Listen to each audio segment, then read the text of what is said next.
with me being so cognizant. Of the cameras. Yeah, it has to be what it is, man. Okay. It's part of my journey. Like if I continue to work on my language and be aware, then that's fine. But You can be what D.L. Hughley called it, unapologetically something. What do you say? Just being unapologetic. Eh, I'm cool, bro. yeah, so I grew up a Christian. the I don't fun, practice. the funny thing is like, okay, so we're the police, right? Hmm. Perspective. Well, it's just honest. Like after so much time in the military or so much time in the police, you develop these weird habits based on how you're mentally set up. Give me one. Cursing, bro. Like we curse. Give me All right, two. so I reference one of my favorite movies. Hamburger, was it Hamburger Hill? The one you okay? Uh-huh. Yeah, Hamburger Hill. The two black guys. He said, Mm. "How you gonna act? You gonna tell that man he can't go home in his jump boots?" And dude was like, "Oh, you're not gonna wear your jump boots." Blah blah. He said, "Story for you." He said, "Do you know a more educated, more proper brother than me?" He was like, "Nah." He was like, "All right." So I went home on leave, and he's a proper, educated, whatever. He speaks proper, and he was like, basically Vietnam messed his head up. Mm. So he was like, I sat down at the table. My mom made dinner, all my favorites, and he was like, the pass more yams, the collard greens. Pass me the. He said, pass me the fucking something Right. Right. Right. and more fucking this. And he didn't realize he was talking that way because I guess war, whatever your baseline, it just changes. Like you don't even realize it. So I was the guy in college. There's a video of me and my buddies from spring break. I was the guy in my group that couldn't say a curse word. I made up my own swear words. And they were goofy as crap, like mother stinking or whatever, Mm. frick fracking. I used to say frick fracking all the time. Fast forward 20 some odd years, I can't put together a sentence unless I'm in front of my mother. Well, sometimes in front of my mother or in front of Chief, or I'm not like every other word isn't. So I, that's part of the realism of us being in law I enforcement is can the fact reference that that. we pick up bad habits. Not that we don't have a good heart, but I think also going through as much as we go through and seeing what we see, it changes the baseline. Our baseline isn't the same baseline from when I worked in a cubicle. Our baseline changes because we have to adjust in order to absorb what we see and what we deal with. So I'll tell you a quick story to what you're saying. Yes, I was 20. I probably had just turned 21. I was deployed. I was in Iraq, and I had just got off work. So when you off work, you ain't got nothing to actually do or anything like that. So I wind up calling my mom, and this is when Skype was hugely popular. So I called my mom on Skype, so it's a video call, Mm-hmm. and when I called her, she was asking me how my day was, and I described it. We were in the motor pool, we went to lunch and stuff like that. But in that particular situation or in that statement, I actually said shit like that. My mom said, "What you say, boy?" Mom, I gotta go. Ooh, call fail. But that was the first time I actually cursed around my mom or in front of my mom. But growing up, I picked up swearing probably like when I was 13, but I didn't do it around elders. So my mom, my stepdad, my uncles, teachers, anybody that had, priority, seniority, responsibility, or whatever, I didn't swear. So like that was just me, and that's what I understood as being respectful, being mannerable, stuff like that. I think it goes hand in hand with not making an excuse, but it goes hand in hand with some of the videos that we see cops get in trouble for overreacting or being a certain way. Mhm. At the end of the day, no matter how much training we get, we're flesh and blood. We're not made of steel, and we're not programmed with the press of a button to be a certain way. So, with that being said, after years on the road or as a detective or whatever, unless you're in a cubicle or in an office and you don't go outside as a law enforcement officer, Touch grass. you you see so much BS, and you by default, even if you don't think about it, you you reset or you adjust to deal with it.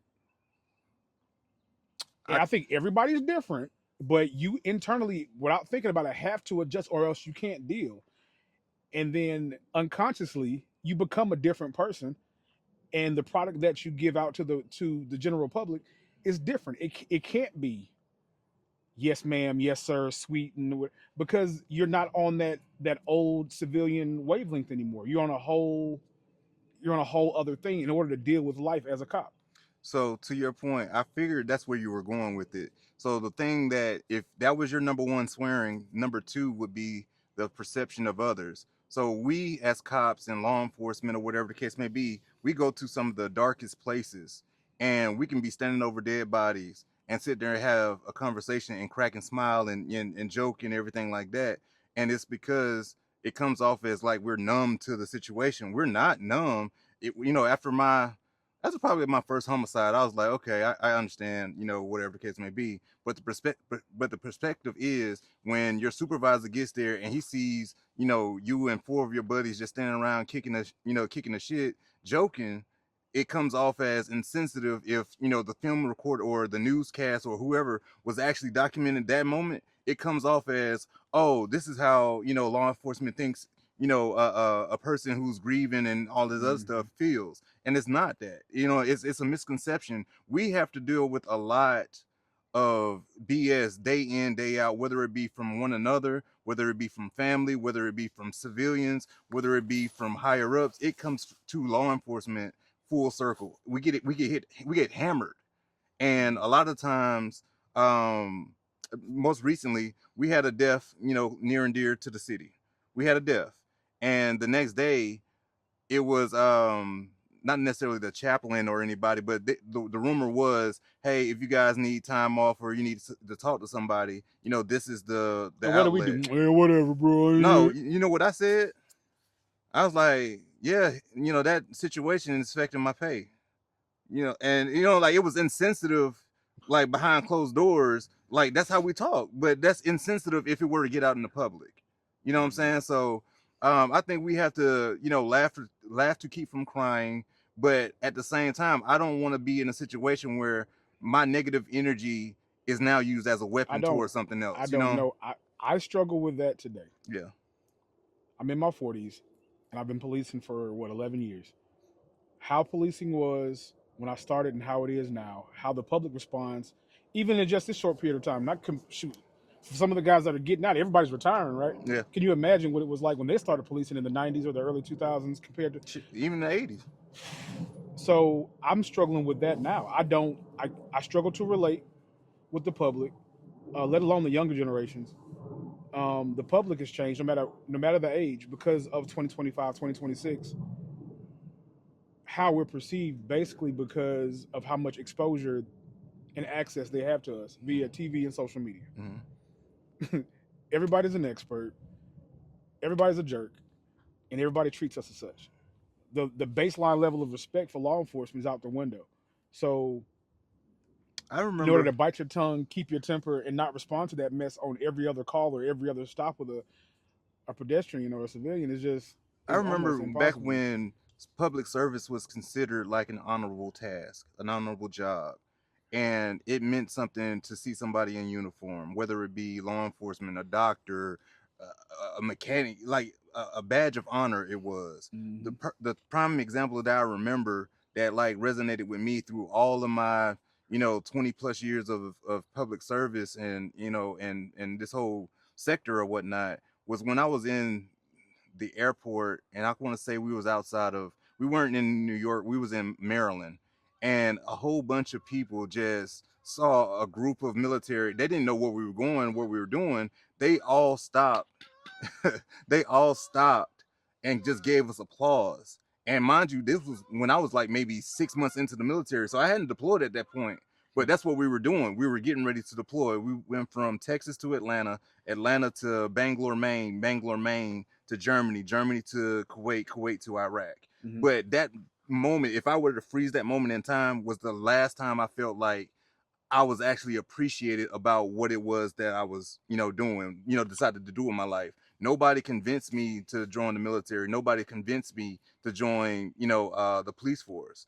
Well, These but were that's all the but that's things the that I thing though. wanted In to do. comparison, as a cop, the times where I've been thanked or appreciated, it's been in a whisper. Yeah, yeah, But when we get blown up and get complained about, it's in a scream, it's in a yell, and it's posted for millions to see. right. But every time I've been thanked, it's been in a whisper. Anytime I've been talked about by my fellow cops, because there is no blue line, y'all can Yeah, yeah, kiss my ass with that. yeah.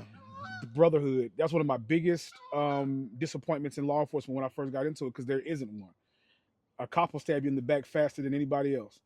Um, but when I realized there wasn't a blue line of brotherhood and all that kind of stuff, the times where I had tough days or I made a mistake, the relatable moments where somebody came to me and tried to like pat me on the back and say I've gone through that, it was always in a whisper. Mm. But that same motherfucker would stop me outside or in front of a group of people and make a big joke in front of 15 other cops Yeah, and embarrass me. yeah. But you just told me how you went through the same thing. So, It seems it comes off as insensitive at times. but to your other point too, you remember I don't you remember back when there was a time where being an attorney was embarrassing. Mhm. There was a joke that used to go around on like sitcoms and stuff about, oh, you're an attorney. I would lie and tell my mom. I tell my mom's friends that I was a drug dealer, because it was almost less, because Yeah, they were known to be liars. It's and, almost shameful. yeah, it was, yeah. and now they're on YouTube gaining popularity and becoming trustworthy by dogging out police. Yeah. I mean, at the media makes it a very easy target for law enforcement. You know what I'm saying? Like law enforcement's, everybody's not held to the same standard. Like if you're in a small, Timbuktu agency compared to Atlanta, you know what I'm saying? If something happened in Atlanta, it's going throughout the whole state. But Timbuktu, maybe not so much. Yeah. You know what I'm saying? One more thing that I was gonna say about like the perception.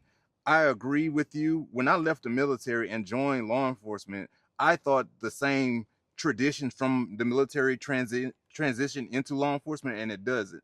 So for one, I looked at the two different types of academies. In basic training, or I should say basic trainings, I should say. Basic training in the military, you ate, slept, shitted, hung out, you did everything together. Mhm. There was no going home at the end of the day. There was no True. everything that you did as a group. True.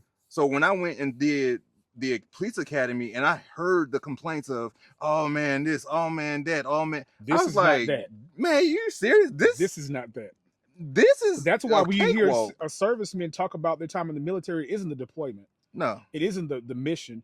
It was the brotherhood and the brotherhood only. Because you, to that fact, I'm sure you built it. Same as my time in college. This is not that. you can call it trauma bonding. That's what the Yeah. common thing is. Trauma bonding. Okay, well, if it was trauma bonding, yes, we did, because I done seen we done got shot at. We done got blown up. We done got ambushed. We done got suicide vests. We done got everything. So if that's what that moment was, I can't erase that, and I can't forget that the type of person I am. I can't forget the ones that treated me right. I always remember the ones that treated me wrong, but I said I'm gonna flip that. I'm gonna appreciate the ones that treated me right in moments where I was at my lowest or at my highest, because that's gonna resonate with me long term, and that's what this is. Well, I'm trying so hard to be positive right now because these dadgum cameras are in my face. But bro, treated me right. Yeah. I mean, but that's what I'm saying. It's a handful of those. It's a million people that treated you wrong. I'm not even talking about. So That's life. We know. Yeah. And it's been said many times before, not just in law enforcement. The job doesn't bother me. Politics. The street don't bother me. Politics. It's in the building. Mhm. That's why a lot of cops are quitting. Yeah, dealing with the public is a little bit different because of what today is. But if our support, if our relationships, if our synergy, if you will, inside the building was different, dealing with these new age people wouldn't be as bad. Yeah. That's what makes me want to stop policing. I can see that. The building. And if I could say more, I would. I can see that, though. And I will not reference these cameras, but something in the back of my head, it's bothering me because the cameras are here. So I'm going to say this. For the person that's watching this, that has something smart to say, that sounds anything like, well, you chose that career, get out, whatever. First of all, you're a chump for even thinking it. Second of all, we're tougher than you because we're still in it and we haven't quit. And third of all, that's why so many folks that think like them and have made that statement or feel that way are the reason why so many have quit. So if Yeah. you're the tough guy behind your TV screen or your computer or your phone watching this and you're thinking or about to comment that, I wonder if you're tough enough to deal with the version of America that no longer has police. No, No, no, I no, guarantee you, poor baby, you're not no, tough enough because you're no. A the, lawless America? the type of person that makes that kind of comment. I've seen it thousands of times, hundreds of times in other posts in the comment sections, or people are actually verbalizing it in the street.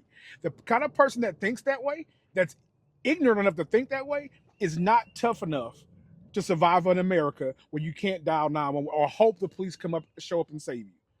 So we talked about that point a few weeks ago. The purge, a purge, like if purging was real and authorized, man, We're the friend you want to have. we're the divide between that and chaos. Life You, and you know what death. I'm saying? We're the divide between Hey, that. January, man, can I come over? I know you got guns and food and stuff, man. It's getting scary out here. Nah, bro. Yeah. You want to defund the police or go take your nothing. But to your point, even when that person makes that comment about what you were just saying, when you entered law enforcement compared to what it is now, it was 11 years. It didn't take 11 years for that switch. The switch No, was almost it was within the happening. first 4. But for the agency that we started out in, when I started in 2014, going into 2015, there was a lot of the regime was different, the hue was different, the energy was different. There was no body, the equipment was different. Mm-hmm. So in that short, and think about it, it's just only 10, 11 years. Yeah. Imagine what We the were next trained different. imagine what the next 10, 11 years gonna look like. I won't. But that's the reason why most people are having that, like, I need to do something else because I already, I have the what's it called when you have foreshadowing, like you can see it coming. Man, that's why a lot of people getting out. Like, this is getting worse. They're not doing anything to make it better. Is there a such thing as a better? You may have your little victories, but you're not going to have a full blown out. Hey, we were able to retain 50 out of the 100 officers that we had last year. Is that a good number? 50? Well, we're getting off. Oh, there is no topic. So retention is a skill. Most agencies don't have the personnel that have that skill. They just operate in which the way they were taught to operate. As long as you got a heartbeat.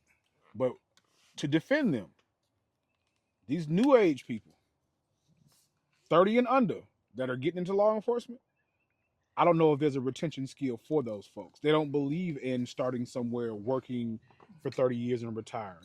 There's some people that done clicked off this video because it's more than 30 seconds long. You might as well just go ahead and Next. go back to the days of rinse recycle uniforms, just because they're in them for 6 months. You might as well just dry clean them and hang them up in a closet and give it to the next guy. Why buy brand new?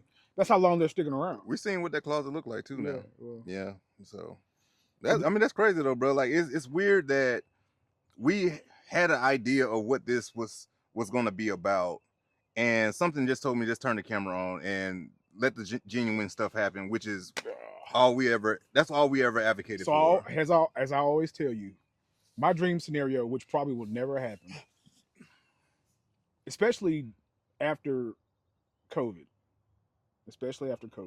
when we got into the outdoors, nature, bushcraft, camping, all that stuff. In a perfect world, if I were to win the lottery, all I want to do is move into a freaking cabin on the side of a mountain somewhere and not be around people. You know how rich you gotta be to buy a mountain? That's how rich I want to be. I just want to be somewhere like this and not see a person unless I want to see a person, and that's my ideal life, and that's partly because of policing, and not just the interactions with the public, but what interacting with other cops and supervisors and those personalities has done to a natural introvert. What about the people that feel like they're entitled? Like, because that could be anybody. That could be police. That can be a doctor. Well, that everybody at this point, everybody in the public is entitled. They've watched enough YouTube videos. Now they feel like they're a certified paralegal, Mm-hmm. a low budget attorney, and you sprinkle a little bit of TV show and some movie on top of that. They know everything about law enforcement. Every case should be, to Didn't your you point, didn't you say former something? detective. Every case should be solved in an hour. I was just about to say that. Like, it shows like First 48. Yeah. Like, that's one of the biggest things that I, especially like dealing with homicides or whatever. That's one of the things that we tell family. Like, sometimes it's a process. In order for First 48 to be successful in the way that it is, they have to show you all of the interesting things. Like, going to get a search warrant is the most draining process about. And they try to put the little things at the bottom. So it's a 30-minute hour show. It 2 days later, like they're trying to show you that it wasn't just Yeah, that part. 6 months later, right. It finally went to trial later that year. phone records just came back 6 months later. But that's the perception. Like, in order to gravitate toward the people that it needs to catch and stick around or whatever, they have to give you the interest and stuff. So applying for search warrants, doing subpoenas for phone records, like that stuff takes time, and that's where the disconnect is. So what I typically do is I try to reach out to people so that way if there is some information, you got it. But granted, I'm not going to be able to tell you everything. I'm not going to be able to tell you that the last 4 phone numbers that this person called was this, and this, and then you pick up the phone and call those phone numbers. You know what I'm saying? Like, I So ain't finna you do that. watch that. I listen to podcasts. Mhm. So I listen to Dateline, 2020, 30 for 30, all that kind of stuff. I don't know why I'm addicted to it because all it does is piss me off. Okay. If you're currently married, have a life insurance policy for anything over a couple of $100,000, Mhm. and your wife dies, Mhm. run to Mexico, because that's all you need to be indicted based on Dateline in 2020. If you're married, you have a life insurance policy, you've ever been in an argument or had a disgruntled portion of your marriage that somebody can identify, and your wife dies of some mysterious circumstances, you did it because you have a life insurance policy I understand. and you argued once or you're about to get a I divorce. understand. You will get indided. Conspiracy Bro, theories. it's like, I got you. if my wife falls down the stairs, Yeah. I'm fucked. Yeah. Where were you at when this happened? Did you? Yeah. Y'all were separated for a while. They argued all the time. Yeah. So basically, if you had a natural marriage and were gainfully employed, if one of you dies, you did it. So I hate that. Number one, I just I listened to a series. I won't say the network, but it's about a pretty popular athlete that was killed by a person, and so forth and so on. Listening to those episodes drove me crazy because, like most episodes, the people that are in the media that produce the episodes automatically latch on to the law enforcement agency as a person to blame. We didn't kill anybody, but at some point in the reporting, it's always they dropped the ball, they didn't do this, they didn't do that. So in this particular story, years went on before there was an indictment, and because it was years and they left the case, they didn't put it into a cold case file. It was registered as or listed as open and active. The cops must have been lying because how open and active could it have been if it took 9 years? It's just verbiage. It's not listed as a cold case. Open and whatever just basically means if there's any new evidence, it's not shut. Like, we'd love to have more evidence or new testimony to get this thing pushed to an indictment. There's only so many rocks we can turn over. If you want to come forth, fine. But because they listed it as a certain thing and it went so long, something's going on in that police department. Yeah. There are a bunch of liars and they're this. So what could they have been doing in all that time? There are more people dying. Yeah. There are more parents that are begging and calling and asking for answers in that 9-year period. It wasn't just that one murder. Like, what are we doing with these 4 or 5 or 6 detectives for this whole municipality or this whole jurisdiction? They're working other cases that are still popping up. Somebody got shot the next day. Right. In the next week. And their parents and their sisters and brothers or their spouses are calling and demanding answers just like you. We're not just sitting around saying, oh, we don't want to work this case or F your family. Like, it's not a conspiracy. We didn't all get into law enforcement to make hundreds of thousands of dollars and ignore your case. It's was to a point where I want to say, grow up.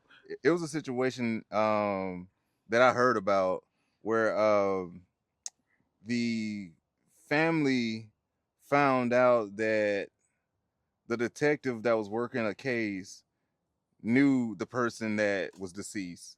And I'm talking about like 10 plus years ago. Yeah. Oh, conspiracy. I was like, how? So like I know when I first, to your point, when I first got into law enforcement, we were able to recuse ourselves from certain things. Like if I think I had responded to a call where my mom had gotten in a car accident and it was my zone or whatever. I'm like, as soon as she called me, I was like, well, I know I can't go. There used to be a situation where you could recuse yourself from having to be the primary officer on Oh yeah, a if you could be the relative. main You know detective, what I'm it's like saying? it's my uncle. You know what I'm saying? Like Yeah. that kind of it gives you a Why they take him off? Oh, it's a conspiracy. Like, yeah. took him Not off everything 'cause is a he don't wanna- conspiracy, but I'm a firm believer that things happen the way that they need to happen. You know, whether it be in a timely fashion, your fashion, or on God's time, I believe things happen for a reason. The kind of conversations that we've been having these past couple of weeks have been like, you know, eye-opening because for one, you don't really get a chance to get into somebody's head and hear what they're thinking the moment they're thinking it, the you know the feelings that they have behind if they're passionate about it or whatever. So the conversation that we've had, we always reference something else. I try to keep it light because I'm a huge laugh to keep from crying type of person. But like we always make reference to a movie that we've seen or a movie quote or a movie situation. So the one that's been going around between you and I right now is Martin Lawrence and Dave Chappelle. Hey Tully, I'm gonna have to take the gun from you. Oh, no, Tully, I gotta take it from you. Now this is gonna hurt a little bit, huh? Like, you know what I'm saying? Okay. So like when we get into our conversation, like, hey man, this conversation gonna hurt a little bit, huh? No, You know what I'm saying? Tully, Yeah. I gotta take it from you. This is gonna hurt. Huh? Okay. But man, like life, movies, comedy, drama, conspiracy theory, like everything is a teaching point though, man. So if you're watching this, at this point, I think I have 350 some odd subscribers. If you are watching this video, I want you to think about something. Everything that you ingest that speaks about the police is run through a filter for a person that's never been a cop. Correct. Even movies, the writer, the writers, the producer, The director, the directors, some every actors. filter that gets that film to television, all these people are civilians. So they have the same conspiracy mindset as the people that watch it. All they know about is policing, is what they've been told, what they've ingested on the news. Let me tell you personally, as a person that's worked in television, that's been the PIO of my police department, dealt with media directly, most of this stuff is money driven and the narrative is incorrect. Correct. It's almost to the point of being cringe. When we watch the news, as cops, we have the same reaction that we have to an inaccurate TV show or an inaccurate movie. Because it's like, oh my God, that's embarrassing. Even the verbiage they use, it's all wrong.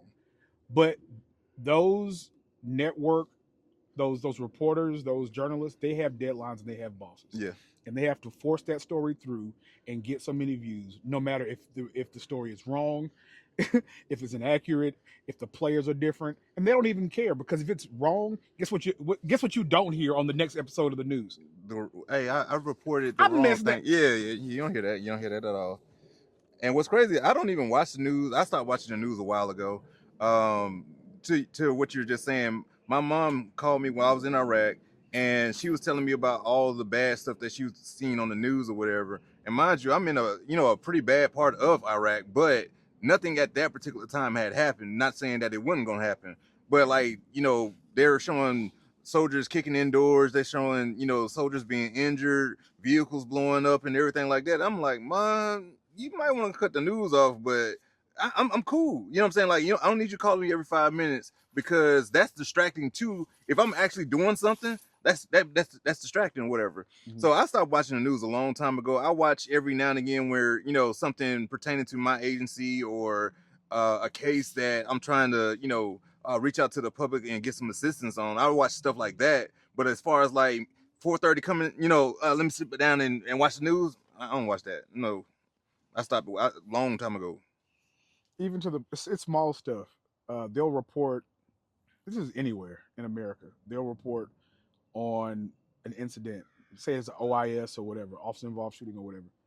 And to this day, no matter how many officers they interact with, they interview, how many trainings they come to, which is not many, they're always told not to say certain things, but they'll still use this. They won't change it, and they still say stuff like routine traffic stop. Yeah. I ain't never had. Started on a routine traffic I stop. never had a routine traffic We've stop. told you there's no such thing. They'll still use I it never because had it one. sounds a certain way on media. Yeah. They'll use taglines in print media, sometimes on the news, on TV, and in other places where to catch your eye, it's rage bait. Yeah. Person gets shot over a honey bun. I got one worse than that. Officer gets killed. Officer kills person over windshield wiper traffic ticket. No, the initial stop was over a windshield wiper. Right. That's not why the person was shot. Right. Like, and you know it. Right. But the general public will read it that way, and by the time they'll skip the story or read the first 3 sentences and then go right to the comments and start bashing cops. Yeah. It's like, you really think I was so angry about your tent being too dark that I shot you? Are you dumb? I like the ones where it'd be a situation that happened in 30 minutes. They show you 15 seconds, and that's the rage bait. I love watching it because I'm like, the police in me, what's the full story? There has to be more. It's not just that. And when there's not more and it is that bad, we get just as pissed off, Right. if not more, than the general public. Because like, damn it, now we have to deal with this. Yeah. Because that one was bad. Yes. The one where the guy shot the young lady inside of her house with the pot of boiling water. Yeah. I was Yeah. we get Mike Brown. Mike Brown happened around the time I was in the academy. I was ticked off. Still ticked off to this day. We have to deal with that crap out in the street. We know it, but the other 70%, they get clumped in as if they're just as egregious as those, and they're not. Well, I don't like even the follow up. We had a specific DA that one week said that a taser is a less lethal weapon, and then the following week he said it was a deadly weapon. You remember that? Mm-hmm. You know what I'm saying? Exactly like what you talking about? Like that's come on, bro. We can't win for losing. But he changed his stance based on which one benefited the cop and which one didn't. Correct. So you tase a college student. And he was running for tasing office me. Again. Yeah. You can do that. Yeah. You both of us know that when we're in the academy, we were taught that if somebody gets your taser and uses it against you and can incapacitate you with that, that's a form of. Yeah. I digress. So, hey man, this has been a day. It's been a time. What a time to be alive. You know what I'm saying? The moral of my message would be to stay safe, stay knowledgeable. Don't just hear something once. Go back and review it. Go back and revisit it at a later time. Have a drink and watch it again or read it again, because the more you ingest it, you're going to get a better understanding and create a different perspective about whatever it is. Now, if it's rage and it's always going to be rage, it's going to be rage. But I like to go for resolution. I like to get peace at the end of the rainbow. So that's what my message would be for anyone out there that's listening. My message is this: have a level of empathy for any human being, no matter what they do for a living. If they make a mistake and it affects your family, you're supposed to be upset. It's not supposed to be that bad. I get it, but we're human beings doing a job. If it's a surgeon, if it's a doctor, if it's an attorney, if it's a teacher that's less than perfect, or if it's a cop, we're all human beings. So, like Alan said, have a little bit of empathy rather than get instantly upset and fall for the rage bait. Maybe pray for somebody. Yeah. For the cop. You can't always put hands on. No. Don't always put hands on, but pray for them. I know we follow, both Martin Luther King and, Malcolm X, way of thinking. Sometimes you got to turn the other cheek. You know what I'm saying? Like, take the higher road. Everything. You heard me say that before? Well, yes. We talked about, it was a specific comedian that made that joke. He was like, yeah, he could turn the other cheek by, getting slapped type stuff, so, but, see, but to your point, to top it all off, like everybody has an off switch. Everybody got an on switch. Don't keep put yourself in situations where somebody might hit your off switch. And to that point, to put some of the onus and the responsibility back on the general public. don't be afraid to have a conversation with a cop. Ooh, yes. Putting words and actions on the cop or in the mouth of the cop, rather than sit down and have a conversation with them, realizing how human they are. And that goes for any situation with any diverse. It could be race, it could be religion, anything. If you sit down and have a conversation with a person, you realize you have more in common than you don't. Correct. A lot of sleepless nights for cops, any form of first responder. And if you talk to them about it, maybe you understand, like, man, you had a tough day. I remember having to go to a petty dispute between neighbors after standing over a dead body. Mm. This was my rookie year. I didn't have the patience for that petty situation between these two neighbors over some grass after standing over a dead body and listening to moms and dads wail and cry. Was that the situation where the one neighbor's dog kept pooping in the yard? Brother, I don't even remember. Oh, the reason why I'm asking, because that situation was the argument was because the dog was pooping in front of the window of this other neighbor. They get into a physical altercation behind it or whatever, but you realize you're talking about the way that you called in 911. You're making it seem like somebody's doing this at your house. You guys living in an apartment. Like, No, it that's wasn't not your that. property. I was about to say that's not No, your these were property. townhouses, but the point was, to those two individuals, my lack of empathy for their specific situation might have come off as crass. Mhm. And in their world, the only thing that was important in that moment was calling the police and having their situation dealt with. Mhm. But having a human being with less than a year of road experience arrive to their residence that just left something that was much more difficult to swallow. That's one thing that we don't think about. Like, I know what affects me on calls isn't the bodies anymore. It isn't the eyes of death. It's all the emotion in the room that messes with me. When the mom shows up screaming and crying, you got to tackle the brother from wanting to go in and see this person. When the aunt, and social media and text message, it makes people, the information gets out so much quicker. They respond to seeing so much quicker. Right. That stuff is tough to deal with. And then eventually you're cleared from that scene, and then the next, hey, copy a call. Go to absolutely nothing that's dealing with a cat in the tree and an old lady that wants to talk to you about it. And you have to basically switch from whatever was bubbling in your gut that's going to mess up your stomach that night, keep you awake all night, maybe even cause you to drink. You won't even eat dinner. That situation that's so detrimental to your psyche, leave that call and go over and listen to these two people bicker about absolutely nothing. Yeah. And be patient and be sweet and be nice. Yeah. I'm not saying that it can't happen. It's just difficult. It's tough for process. So empathy for human beings that are coming to help you. We're not robots. And one day you're going to wish, mark my words, that you had a human. You're going to wish. It's gonna the be same way you're calling for a supervisor now because you watch some YouTube video that says you should call for a Zoom. You're going to start asking for a human. And that robot's, we cannot do that. Please put your finger here. No. And there'll be nobody to freaking empathize with you. Yeah. Or listen to you. They're going to just listen for data, print out your report at the bottom of the robot, and leave. Yeah. And there's nobody going to, please give me a human. No, we're good. Already got, we're good. They already got cars that's, yes, sir. You know what I'm saying? In Florida. Yeah, you know what I'm saying? Yeah. So, just like those tickets that get sent to your house. There's nobody to go argue those tickets from those cameras. Yeah. There's no court to go argue those tickets. Yeah. Just go pay it. No.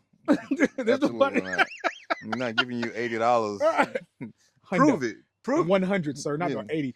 Hundo. Oh, well. Different municipalities. So talk loud, shoot straight, stay safe. Peace. So we'll stop this one. We'll restart it, and then we'll do a quick one on what we were supposed to be talking about. You cool with that? Yeah, we got time. Did mine die?